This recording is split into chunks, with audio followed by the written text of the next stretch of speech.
નમસ્કાર દર્શક મિત્રો, વોઇસ ઓફ વડોદરા ન્યૂઝમાં આપનું હાર્દિક સ્વાગત છે. વિકાસ ભૂલો પડ્યો છે.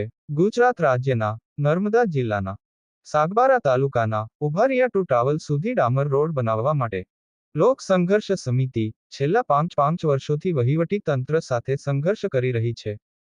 છતાં પાંચ વર્ષોથી ઉભારિયા ગામથી ટાવલ ગામ સુધી ડામર રોડ બનાવવામાં આવતું નથી. તારીખ 13 ડિસેમ્બર 2024 નાંગ રોજ ટાંકણી 4 રસ્તાથી ઉભારિયા ગામના રસ્તા પર ભૂલથી વિકાસ થઈ ગયો છે એવું લાગી રહ્યું છે. ઉભારિયા ગામથી ટાવલ ગામ સુધી ડામર રોડ બની રહ્યું છે કે પછી વિકાસ ભૂલો પડ્યો છે, જેના કારણે ઉભારિયા ગામથી ટાંકણી 4 રસ્તાવાળા રસ્તા પર ડામરવાળી મટીરીયલ વચ્ચે નાખી દેવામાં આવી છે. સદર મટીરીયલ ક્યાં વિભાગે નાખી છે, આ લખાઈ રહ્યું છે ત્યાં સુધી તેની માહિતી મળવા પામેલ નથી.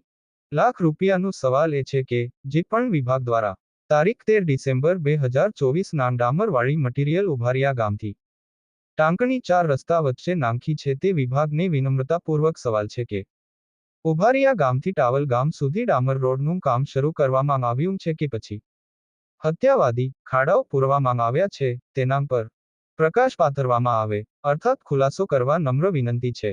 નોંધનીય છે કે ઉભારિયા ગામથી ટાવલ ગામ સુધી ડામર રોડ બનાવવા માટે તેમજ મહુપાડા ગામથી વાયાંગ સજનવાવ ગામ થઈ દેવસાકી ગામ સુધી ડામર રોડ બનાવવા માટે તેમજ અન્ય રોડ રસ્તા બનાવવા માટે લોક સંઘર્ષ સમિતિ દ્વારા રિવિઝન અપીલ શ્રી સરકારમાં દાખલ કરવામાં આવી છે. જે રિવિઝન અપીલ અરજીના કારણે કદાચ વિકાસ રસ્તો ભૂલી ગયો હશે અને તેના કારણે ભૂલેલા વિકાસે ઉભારિયા ગામથી ટાંકણી 4 રસ્તાના રસ્તા પર ડામરવાળી મટીરીયલ નાખી દેવામાં આવી હશે એવું પ્રાથમિક તબક્કે લાગી રહ્યું છે. બ્યુરો રિપોર્ટ નજીર મકરાણી, સાગબારા, નર્મદા જિલ્લા.